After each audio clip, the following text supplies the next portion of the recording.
Parts of speech in English language are the groups into which words are classified based on their function in a sentence.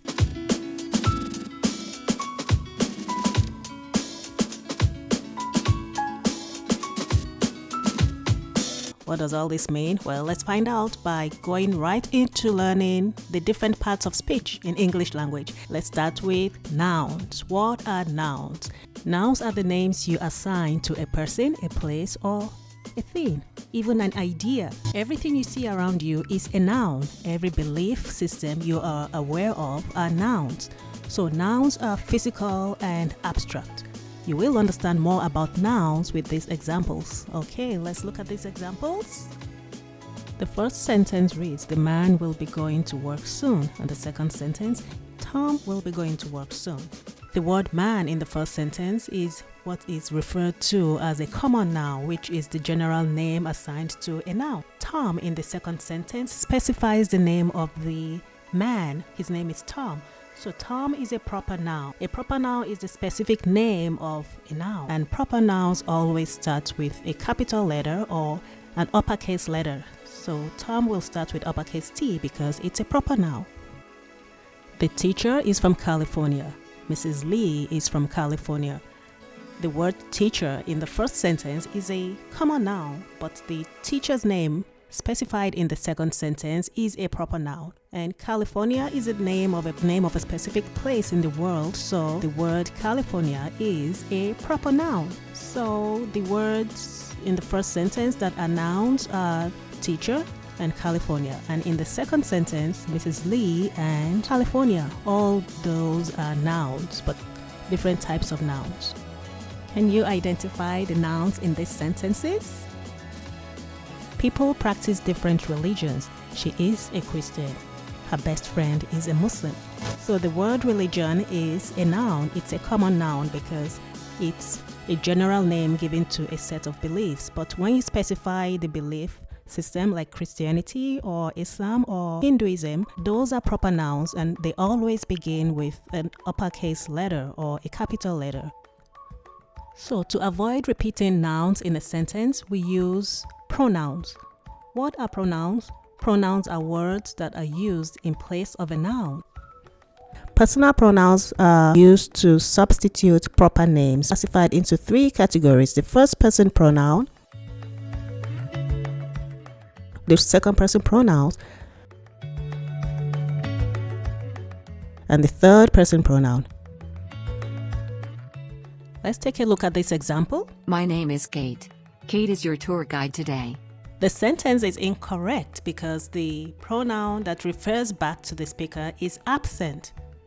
Listen to this. My name is Kate. I'm your tour guide today. This is correct.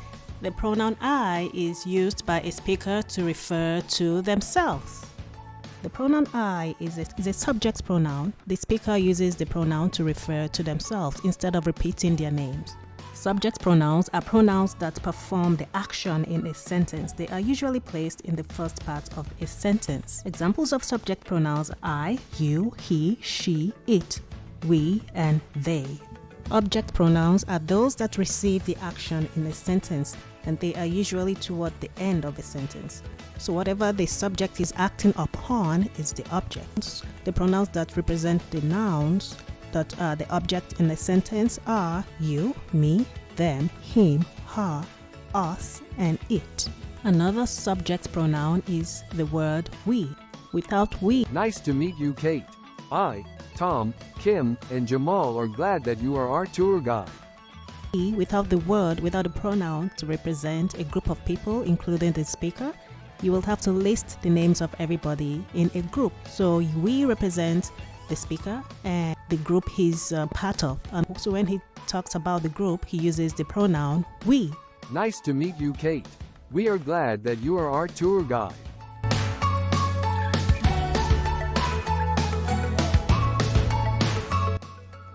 Change the nouns to pronouns. Sarah passed the ball to Theo. To change it to pronouns, Sarah, you use she. She passed it to him. It represents the ball and him represents Theo. Sarah is the subject of the sentence because she's performing the action, and Theo is receiving the action. So we use him to represent Theo, the objective pronoun. She represents Sarah. She is the subject pronoun. Other types of pronouns. Possessive pronouns are pronouns that are used instead of a noun to show possession, to show ownership. Here are some examples of possessive pronouns: mine, theirs, his, hers, yours, ours. Here, this is Sarah saying, those shoes are for Sarah. So she has to replace her name with a possessive pronoun that shows those shoes are mine. Mine is a possessive pronoun that shows that she is referring to herself. The cat is lying on the cat's side, or the cat is lying on its side. The use of possessive pronoun represent or replaces the noun cat. So we don't have to repeat the noun every time we refer to it in a sentence. Reflective pronouns are pronouns that are used in place of a noun to refer back to the subject in a sentence.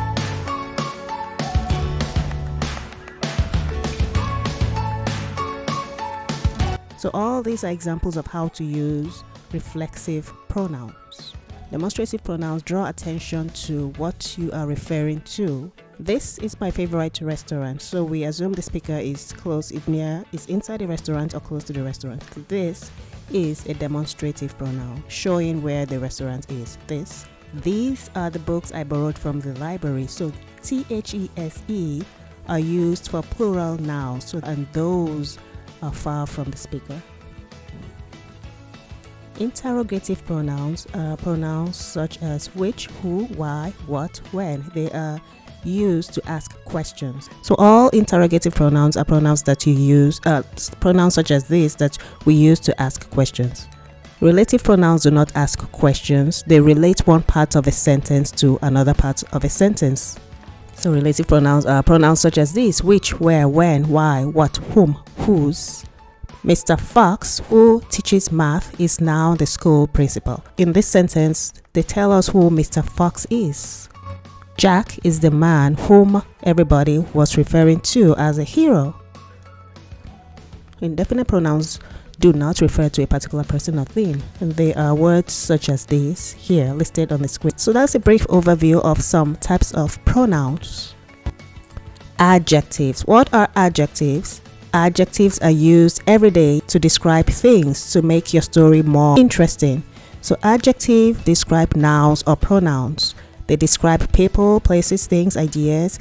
They describe them as exciting, boring, funny, fascinating, and other descriptive words. So all those descriptive words are adjectives. Words such as funny, annoying, charismatic, or colors are all descriptive adjectives because they describe nouns. Tall is a descriptive adjective describing the woman's height.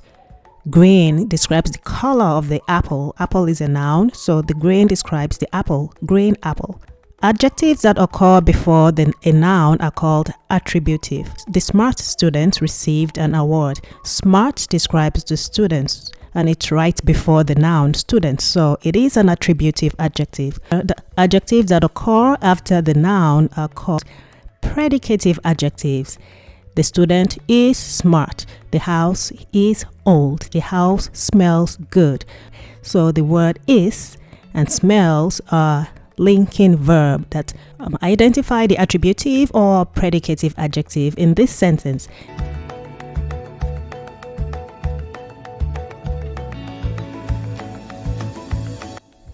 Comparative adjectives compare two different nouns to each other. Bob is taller than his sister. The word taller is a comparative adjective. I write faster than John. Faster is a comparative adjective. So while comparative adjectives compare two nouns, superlative adjectives compare more than two nouns. So some examples are the words tallest, biggest, darkest, most expensive, most valuable, and so on. What are possessive adjectives? They are adjectives that are used to express ownership. So the words my, your, his, her, their, our, your.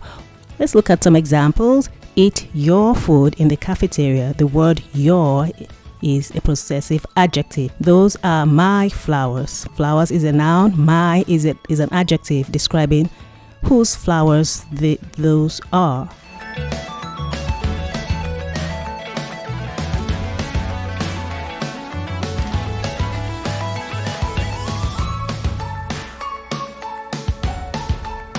Select the possessive adjective in between these two sentences. The dog is theirs. Second sentence, that is their dog. The second sentence is correct. Theirs in the first sentence is a possessive pronoun.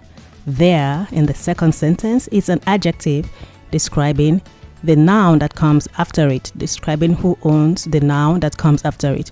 Demonstrative adjectives are words such as this, that, these, and those. Let's look at some examples.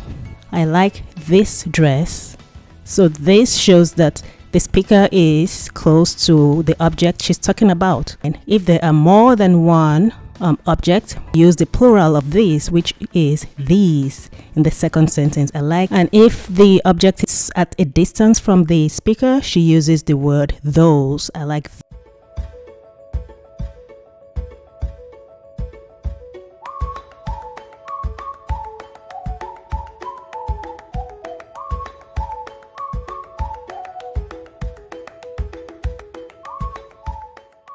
What, which, and whose. So all these three words are interrogative adjectives. Like, what color is this? Which subject is your favorite? Whose pencil is this? Notice a noun comes immediately after the adjectives: color, subject, pencil. What are articles? Article is used to introduce a noun, and it's the words the, a, and an are considered articles. The singer sang beautifully. The word the introduces the singer. The singer is a noun. She took an apple to school. She also took a banana to school. So the words the, an, and a are referred to as articles. Prepositions. A preposition usually comes before a noun, pronoun, or a noun phrase. Examples of prepositions are the words in, on. The cat is sitting in the basket. The microscope is blank the table. What prepositions do you think goes here? The microscope is on the table. On the table. She looks blank the microscope. She looks through the microscope. So all those words are prepositions. Or under, through, with, beside. All those are prepositions.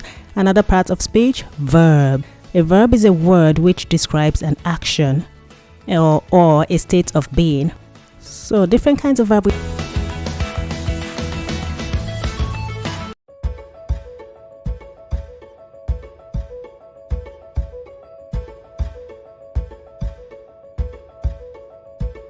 Auxiliary verbs are also called helping verbs. So these are examples of the verbs. Let's look at some examples of how to use some helping verbs. I am baking a cake. The word am is a helping verb. Bake is the main verb in the sentence. Blank baking a cake. He is baking a cake. So he is the helping verb. Without the helping verb, the sentence becomes he baking a cake, which is a wrong way to. The children blank playing outside now. So it's gonna be the children are playing outside now. Or if the sentence is in the past tense, you can say the children were playing outside an hour ago. So the verbs, the helping verbs happened. They provide information as to whether the things happened in the present tense or the past tense or in the future.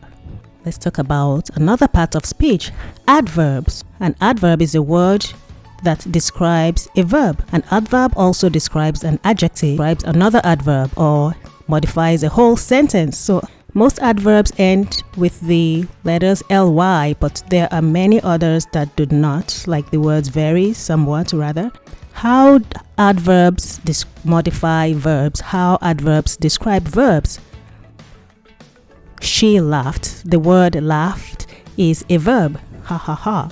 She laughed happily. So we described how she laughed using an adverb. She laughed happily. So this is an example of how an adverb describes the verb. The boy ran. Ran is the verb. The boy ran quickly. Quickly is an adverb.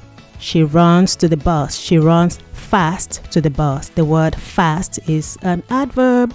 Place adverbs in the sentence. The lion roared and then he sat beside the lioness. So no adverbs here. Let's include some adverbs to make the sentence more descriptive. The lion roared loudly and then he sat quietly beside the lioness. So the words loudly and quietly are adverbs describing the verbs roar and sat. How adverbs describe adjectives? So big house. Adjectives describe nouns. So the word big is an adjective. The word house is the noun. Big house. Very big house. So the word very is an adverb. Very big house. So adverb, adjective, noun.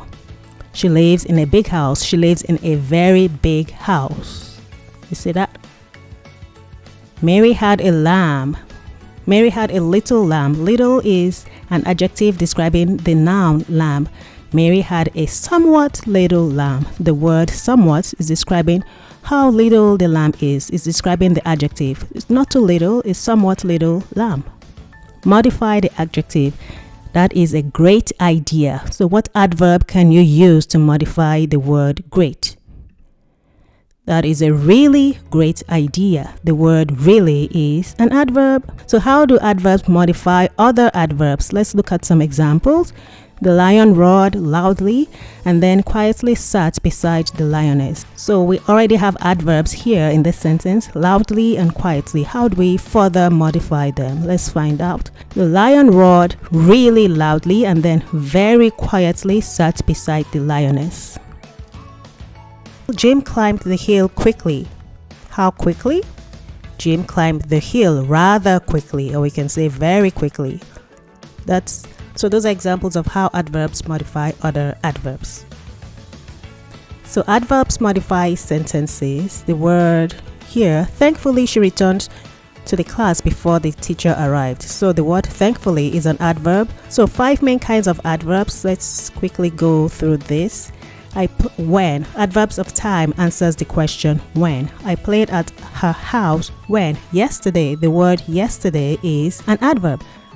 Adverbs of place answers the question where. The games will be played where. Here. Here is an adverb. Throw the ball where. The word up is an adverb. Adverbs of degree. To what extent? She is walking very fast. How fast is she walking? Very fast. The puppy is cute. How cute? So cute. Next, adverbs of manner also answers the question how. The man hungrily ate his food. The man ate his food. How did he eat his food? He ate hungrily. He hungrily ate his food. How did the dancer move? The dancer moves gracefully. Adverbs of frequency answers the question how often. Always is an adverb.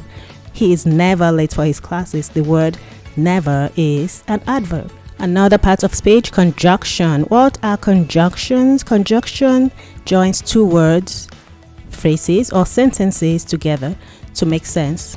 So we have 3 kinds of conjunctions: the paired conjunction, coordinating conjunctions, and subordinating conjunction. Paired conjunction. Pair is either. When you use either, we use or. I think you should wear either the blue shirt or the green one. Or when we use neither, we use nor. I think you should wear neither the blue shirt nor the green one. When we use both and, both the blue shirt and the green one are good. So both means 2 things, so you have to state one and then the other one. Coordinating conjunctions are words such as this: for, and, nor, but, or, yet, so. She arrived late for the early morning meeting. For, she woke up late. So the for after the comma is a coordinating conjunction to tell us the reason why she arrived late for the meeting. And Hassan brought his backpack, a water bottle, and his hiking shoes to camp. So don't use a comma when the coordinating conjunctions only joins 2 words. For example, Hassan brought his backpack and his hiking shoes to camp. Nor, the campers did not bring their books to the camp, nor did they bring a writing material. So nor is usually used to add negative information. They did not do this. So they didn't do this, nor did they do that. but is often used to show contrast. The workers arrived late, but they finished their work at the scheduled time. So even though they arrived late, they finished their work early on time. Or gives a choice. You can have the green pen or the blue one. Yet, to show contrast. The workers arrived late, yet they finished their work at the scheduled time. So it's often used to show results. The workers arrived late, so they had to work faster to finish their work at the scheduled time. What about subordinating conjunctions? What are they? Subordinating conjunctions are words such as these: because, unless, although, when, until. They are often used when forming complex sentences. When the subordinating conjunction appears in the beginning of a sentence, a comma is used after the dependent clause. This is an example. Because she arrived late, comma, she had to work later than usual. So the first part of this sentence, because she arrived late, put a comma after that. That's a dependent clause because it doesn't make sense by its own. It needs an independent clause. She had to work later than usual to make a complete sense. So the word because is a subordinating conjunction. And when a subordinating conjunction is used in the middle of a sentence, there's no need for a comma to be used. He arrived late to work because of the heavy traffic. So we don't have to use a comma here. Fix this sentence. Blank. He arrived at school. He went to the library to borrow the new book. Insert a subordinating conjunction here. As soon as he arrived at school, he went to the library to borrow the new book. As soon as is a subordinating conjunction, and we add a comma after the dependent clause. As soon as he arrived at school, comma, what happened? He went to the library to borrow the new book.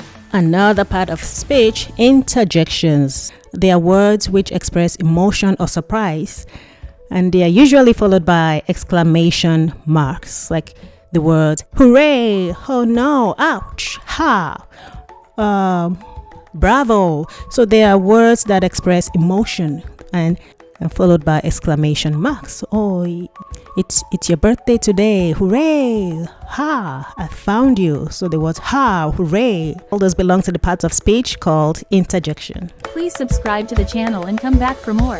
Thank you.